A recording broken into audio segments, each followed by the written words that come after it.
ஹல்லேலூயா. இந்த நாளிலும் கூட தேவ ஆலோசனைக்காக நாம் தெரிந்து கொண்ட வேத பகுதி பிலிப்பியர் 2வது அதிகாரம். பிலிப்பியர் 2வது அதிகாரம் 5வது வசனம். கிறிஸ்து இயேசுவிலிருந்த சிந்தையே உங்களிலும் இருக்க கடவது.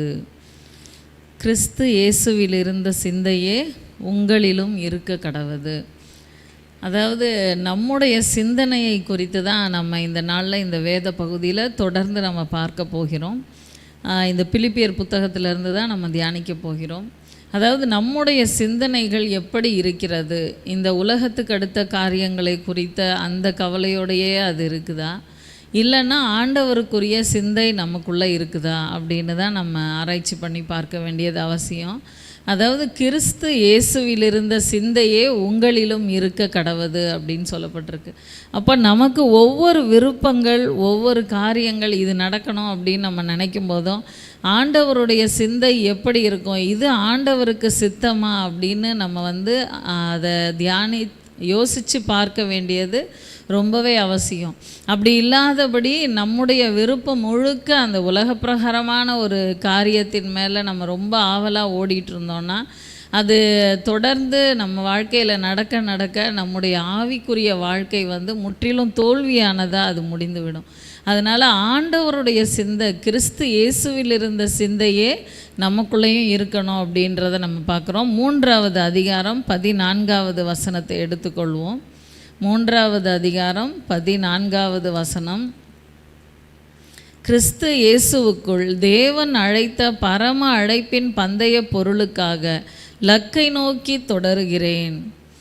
நம்ம எல்லாருக்குமே வாஞ்ச என்ன அப்படின்னா, நம்ம பரம அழைப்பின் பந்தய பொருளுக்காக லக்கை நோக்கி தொடரணும், முடிவில் அதை நம்ம பெற்றுக்கொள்ளணும் அப்படின்ற ஒரு வாஞ்சை நம்ம எல்லாருக்குமே இருக்குது. அதாவது கிறிஸ்து இயேசுவுக்குள் தேவன் நம்ம அழைச்சதே எதுக்கு தான் அழைச்சிருக்கார் அப்படின்னா, அந்த பரம அழைப்பின் பந்தய பொருளை நம்ம பெற்றுக்கொள்ளணும் அப்படின்னு தான் ஆண்டவர் அழைச்சிருக்கார். அப்போ அதுக்குன்னு ஒரு லக்கு இருக்குது. அந்த லக்கை நோக்கி நம்ம தொடர்றோமா, அந்த லக்கை நம்ம ரீச் பண்ணுற வரைக்கும் நம்ம போகிறோமா, அப்படி இல்லைன்னா அப்படியே நம்ம விட்டுடுறோமா. நாங்கள் விபிஎஸ்சில் கேம்ஸ்லாம் வைக்கும்போது சில நேரம் சில கேம்ஸ் வைப்போம். அதில் நாங்கள் நினைப்போம் ஃபஸ்ட்டு செகண்டு தேர்டு அப்படி கொடுக்கலாம், அந்த பிள்ளைங்க வாஞ்சையாக இதை பண்ணுறாங்களே அப்படின்னு சொல்லிட்டு. ஆனால் ஃபஸ்ட்டு ஒரு பிள்ளை அச்சீவ் பண்ணி அந்த லக்கு முடிஞ்சிருச்சு அப்படின்ன உடனே மற்ற பிள்ளைங்க சோர்ந்து போயிடும். டக்குன்னு அவங்க பண்ணிக்கிட்டு இருந்ததை அப்படியே அவங்க விட்டுருவாங்க. அப்போ நாங்கள் அந்த பிள்ளைகளை உற்சாகப்படுத்துவோம், இல்லை நீ பண்ணி முடி, உனக்குன்னு கொஞ்சம் டைம் இருக்குது, பண்ணு அப்படின்னு உற்சாகப்படுத்தி தொடர்ந்து அந்த பிள்ளைங்க முடிக்கும்போது யார் செகண்டு தேர்டு அப்படின்னு அப்புறம் பார்த்து நாங்கள் ப்ரைஸ் கொடுப்போம். அது மாதிரி நமக்குன்னு ஆண்டவர் ஒரு லக்கு வச்சுருக்காரு. அந்த லக்கை நம்ம போய் அடையிற வரைக்கும் நம்ம ஓட வேண்டியது அவசியம். அவங்க ஓடிட்டாங்க அதனால் நமக்கு கிடைக்காது அப்படின்னு நம்ம பின்வாங்க வேண்டிய அவசியம் இந்த விஷயத்தில் கிடையவே கிடையாது. ஆண்டவரை ஏற்றுக்கொண்ட ஒவ்வொரு பிள்ளைகளுக்கும் ஆண்டவர் அந்த வாடாத ஜீவ கிரீடத்தை ஆண்டவர் ஆயத்தப்படுத்தி வச்சுருக்காரு. அப்போ நமக்குன்னு வைத்திருக்கிற அந்த பரம அழைப்பின் பந்தய பொருளுக்காக நம்ம என்ன பண்ணணும், அந்த லக்கு எதுவோ அதை நோக்கி அது ஓடுறது மட்டும் இல்லை, அதை அடையிற வரைக்கும் நம்ம ஓடணும். அடுத்த வசனத்தை பாருங்கள். ஆகையால் நம்மில் தேறினவர்கள் யாவரும் இந்த சிந்தையாய் இருக்க கடவும். எந்த காரியத்திலாவது நீங்கள் வேறே சிந்தையாய் இருந்தால் அதையும் தேவன் உங்களுக்கு வெளிப்படுத்துவார். ஆகையால் நம்மில் தேறினவர்கள் யாவரும் இந்த சிந்தையாய் இருக்க கடவும். எந்த சிந்தை அப்படின்னா, இந்த பரம அழைப்பின் பந்தய பொருளை நம்ம பெற்றுக்கொள்ளணும் அப்படின்ற அந்த ஒரே சிந்தனை நம்மில் தேறினவர்கள் எல்லாருக்கும் இருக்க வேண்டியது அவசியம். எந்த காரியத்திலாவது நீங்கள் வேறே சிந்தையாக இருந்தால் அதையும் தேவன் உங்களுக்கு வெளிப்படுத்துவார் அப்படின்னு இந்த வேத வசனம் சொல்லுது. அப்போ நம்ம வேறு சிந்தையாக சமயத்தில் நம்ம இந்த உலக வாழ்க்கையில் நம்ம ஒரே நோக்கத்தில் தான் போயிட்டுருப்போம், ஆண்டவருக்கு அடுத்த காரியங்கள்லேயே தான் இருப்போம். சில நேரத்தில் நம்மளை டைவர்ட் பண்ணக்கூடிய காரியங்கள் நம்ம வாழ்க்கையில் வருகிறது சகஜம்தான். ஆனால் வரும்பொழுது நம்ம அது நம்மளை மேற்கொள்ளும்படியாக நம்ம விட்டுக்கிட்டு அது போக்கிலேயே நம்ம போயிட்டுருக்கோமா, இல்லைன்னா டக்குன்னு அலர்ட் ஆகி இது இல்லை என்னோடய ரூட்டு, இது கொஞ்சம் கொஞ்சமாக என்னோடய டைமை காலி பண்ணுது அப்படின்னு அதை விழித்து நம்ம சரி பண்ணி நம்ம மறுபடியும் ஆண்டவருடைய பாதையில் ஓடுறோமா அப்படின்றது தான் நம்ம பார்க்க வேண்டிய விஷயம். நேற்றைய தினத்தில் கூட அந்த செய்தியில் நம்ம பார்த்தோம், அதாவது ஃபேஸ்புக் பார்க்குறது பாவமா அப்படின்னா அது ஒரு பாவம் இல்லை அப்படின்னு தான் இன்றைக்கி எல்லா இடத்துலையும் சொல்லப்படுது. ஆனால் நைட்டு 2-3 மணி வரைக்கும் ஃபேஸ்புக்கை பார்த்துட்டு ஃபேஸ்புக்கோ இன்ஸ்டாகிராமோ இன்னும் என்னென்னமோ இருக்குது இந்த காலகட்டங்களில், நம்ம பேர் தெரியாததெல்லாம் என்னென்னமோ வந்துருச்சு. அது எல்லாத்தையும் பார்த்து முடிச்சுட்டு தூங்கி காலையில் ஜெபத்துக்கு எழும்ப முடியாமல் போகிறது ஒரு விதத்தில் பாவம்தான். அப்போ நம்ம எல்லாவற்றிலும் ஒரு அளவு நமக்கு இருக்கணும். தேவையான காரியங்களை மட்டும் பார்க்கணும். எல்லாமே நம்ம பார்த்துக்கிட்டே இருந்தோன்னா அது நம்முடைய சிந்தனையை வந்து கரைப்படுத்தி விடும் அப்படின்றது தான் நம்ம பார்க்கிற ஒரு காரியம். நமக்கு எது தேவை? உண்மையில் சொல்லப்போனால் நம்ம கைக்குள்ளேயே உலகம் இருக்குது. நம்ம வந்து எல்லாத்தையுமே பார்க்கலாம். ஆனால் நம்ம வந்து தொடர்ந்து நம்ம எதை வந்து இந்த செல்ஃபோனில் சர்ச் பண்ணுறோமோ அது ஒரு வேளை வசனம், அந்த ஆவிக்குரிய காரியங்கள் இந்த மாதிரியே இருந்துச்சுன்னா நம்முடைய ஃபோனில் அதுவே தான் அதிகமாக காமிக்கும்.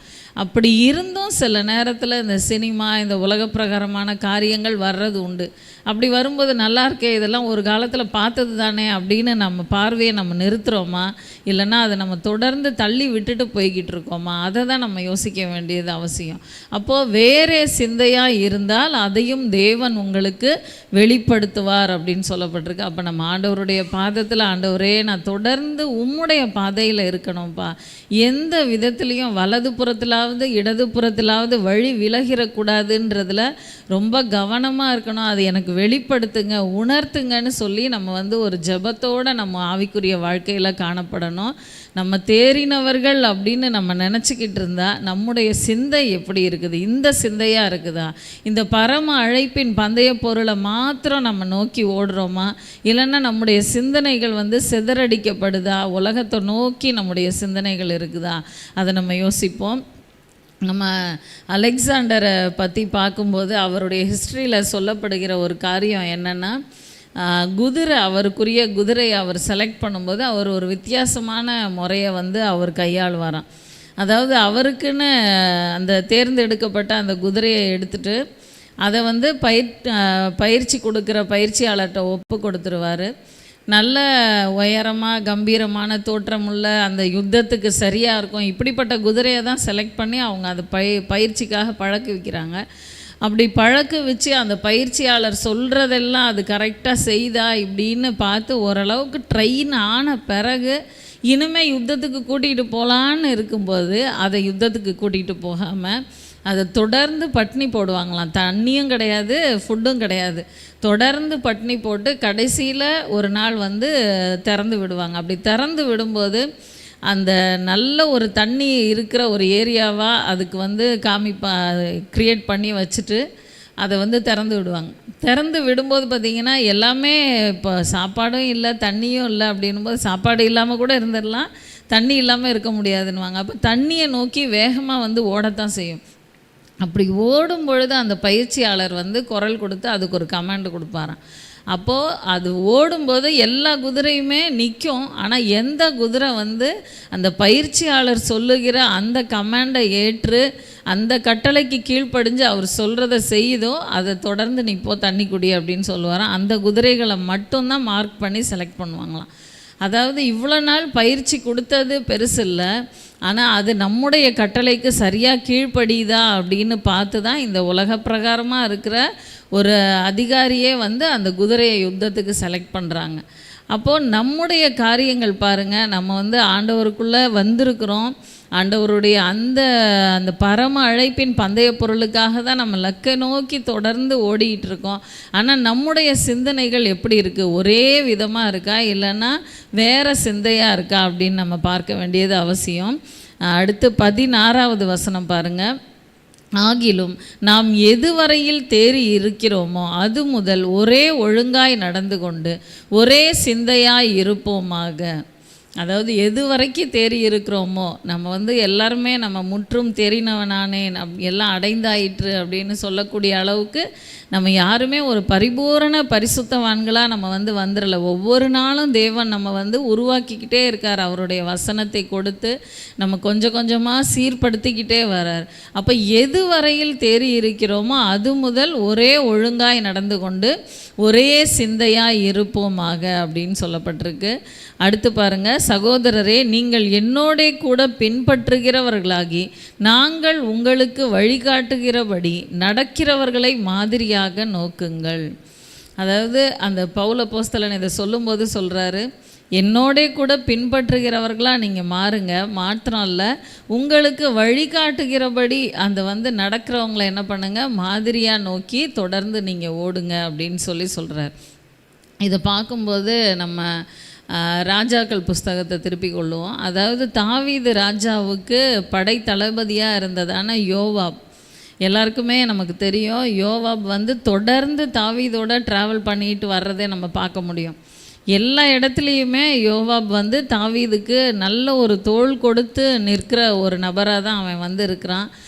ஒரு இடத்துலலாம் இந்த இடத்துல நாங்கள் ஜெயிச்சு எங்களுடைய பேர் வழங்காதபடிக்கு ராஜா சீக்கிரம் வாங்க அப்படின்ற மாதிரி அவன் நிருபங்களை எழுதி அனுப்பி அந்த ஜெயிக்க போகிற நேரத்தில் ராஜாவை வர வச்சு அப்படி பண்ணுவான். அது மாதிரி எல்லா இடத்துலையும் அவன் வந்து ராஜாவை கனப்படுத்தி அவன் பண்ணுறதை நம்ம பார்க்க முடியும். அந்த ஜனங்களை எண்ணுகிற காரியங்களையும் அவன் ஒரு குறுக்கிட்டு சொல்லுவான். இந்த மாதிரி நல்ல ஒரு ஆலோசனைக்காரனாகவும் அந்த யோவாப் இருக்கிறான். அதே மாதிரி தொடர்ந்து அவன் வந்து ராஜா கூட பயணிக்கிறத தான் நம்ம பார்க்குறோம். ஆனால் அவனுடைய காரியங்கள் எப்படி அவனுடைய சிந்தனை சிதறடிக்கப்பட்டது அப்படின்ற நம்ம பார்க்கும்போது தாவீது ராஜாவுடைய அந்த கடைசி நாட்களில் 1 ராஜாக்கள் 2வது அதிகாரம் 5வது வசனம் பாருங்கள். செருயாவின் குமாரனாகிய யோவாப் இஸ்ரவேலின் 2 சேனாபதிகளாகிய நேரின் குமாரன் அப்னேருக்கும் ஏத்தேரின் குமாரன் அமாசாவுக்கும் செய்த காரியத்தினால் எனக்கு செய்த குற்றத்தை நீ அறிந்திருக்கிறாயே. அவன் அவர்களை கொன்று சமாதான காலத்திலே யுத்த காலத்து இரத்தத்தை சிந்தி யுத்த காலத்து இரத்தத்தை தன் அறையில் உள்ள கச்சையிலும் தன் கால்களில் இருக்கிற பாத ரட்சையிலும் வடிய விட்டானே. அப்போது அவன் வந்து கரெக்டாக இருக்கிறான் அப்படின்ற மாதிரி தான் நமக்கு தெரிஞ்சுது. ஆனால் தாவீது ராஜாவுடைய பார்வைக்கு இல்லை, இவன் இந்த 2 காரியத்தில் என்ன மீறி செயல்பட்டான். அப்னேருக்கு செய்ததும் சரி, இன்னொரு இதுலேயும் அவன் வந்து என்னை மீறி செயல்பட்டான் அப்படின்னு சொல்லிட்டு அவர் வந்து சொல்கிறாரு. அதே மாதிரி அடுத்து 28வது வசனம் பாருங்கள். அதே 2வது அதிகாரம் 28வது வசனம். நடந்த இந்த செய்தி யோவாபுக்கு வந்தபோது அவன் கர்த்தருடைய கூடாரத்திற்கு ஓடிப்போய் பலிபீடத்தின் கொம்புகளை பிடித்து கொண்டான். யோவாப் அப்சலோமின் பட்சம் சாயாதவனாய் இருந்தும் அதோனியாவின் பட்சம் சாய்ந்திருந்தான். அதாவது யோவாப் வந்து அப்சலோமின் பட்சம் சாயலை. அப்சலோம் ராஜாவை துரத்தி விடும்போதெல்லாம் ராஜாவோட தான் இருக்கான், ராஜாவுக்காக யுத்தம் பண்ணுறான், ராஜாவுடைய குமாரனாக இருந்தாலும் சரின்னு அந்த அப்சலோமை கொன்று போடுறான். அந்த அளவுக்கு அவன் வந்து வைராக்கியம் பாராட்டி நின்னான். ஆனால் கடைசியில் பார்த்தா கடைசி நாட்களில் அவன் அதோனியாவின் பட்சம் சாய்ந்திருந்தான் அப்படின்னு சொல்லப்பட்டிருக்கு. அப்போ ராஜா காட்டுற அடுத்த நபர் யார் அப்படின்னு அவன் வந்து அந்த ஒரு தெளிந்த அறிவில்லாதபடி அவன் அந்த அதோனியாவின் பட்சம் சாய்ந்தது. இந்த மாதிரி இந்த 3 குற்றங்கள் வந்து அவனுடைய வாழ்க்கையில் அவனுக்கு முன்பாக சொல்லப்படுது. கடைசியில் அவனுடைய முடிவு என்னன்னு பார்த்தீங்கன்னா, அந்த பலிபீடத்துக்கு பக்கத்துலேயே அவன் வந்து மரித்து போகக்கூடிய அளவுக்கு அவனை வந்து அந்த இடத்துல வெட்டி போடுங்க அப்படின்னு சாலமோன் ராஜா சொல்கிற அந்த காரியங்களை நம்ம பார்க்குறோம். அப்போ ஒரே சிந்தையாக இருக்கணும் அப்படின்றது வந்து இந்த இடத்துல ஒருவேளை தாவீது மன்னிக்காமல் இப்படி பண்ணிட்டாரே, எவ்வளவோ அவன் செஞ்சானே, மன்னிச்சிருக்கலாமே அப்படின்னு நமக்கு தோணும்.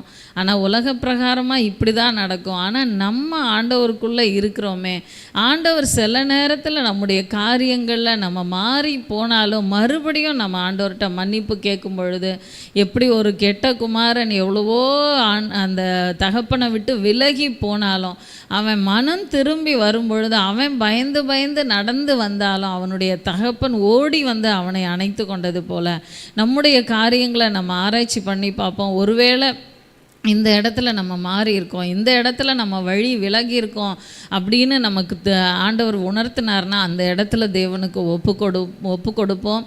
நம்ம அந்த இடத்துல சீர் பொருந்தும் பொழுது கண்டிப்பாக தேவன் நம்மை அணைத்து கொள்ளுகிறவராக இருக்கார்.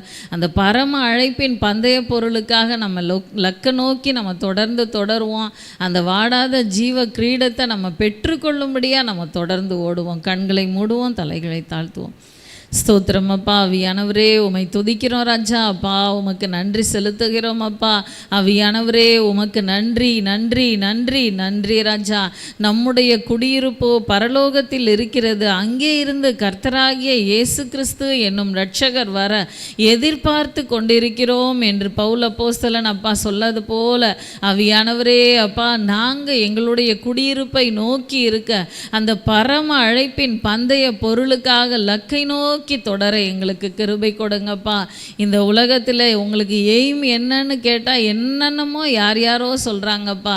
ஆனால் ஆவிக்குரிய பிள்ளைகளாகிய எங்களுடைய எய்ம் என்ன அப்படின்னு கேட்டால் அந்த பரம அழைப்பின் பந்தய பொருளை நாங்கள் பெற்றுக்கொள்ளணும்ப்பா.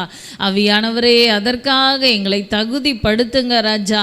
அப்பா எங்களுடைய சிந்தனைகள் அப்பா மாறி விடக்கூடாது ராஜா. வேறே சிந்தனையாய் நாங்கள் போய்விடக்கூடாது தகப்பனே.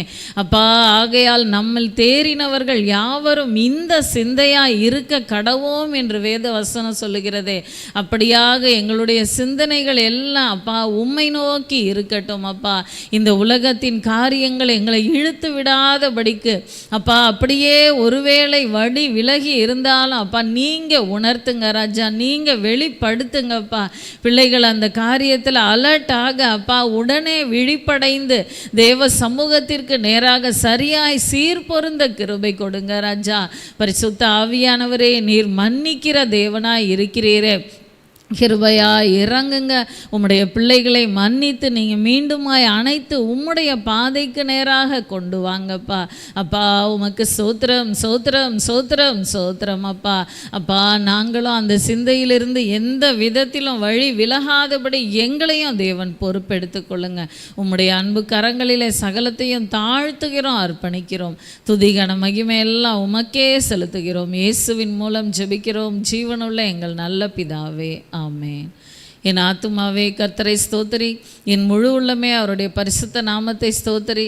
என் ஆத்துமாவே கர்த்தரை ஸ்தோத்திரி, கர்த்தர் செய்த சகல உபகாரங்களையும் மறவாதே. ஆமென் ஆமென். வேதத்தை வாசித்து விட்டு இந்த இடத்தை விட்டு கடந்து செல்லுங்கள். கர்த்தர் உங்களை ஆசீர்வதிப்பார்.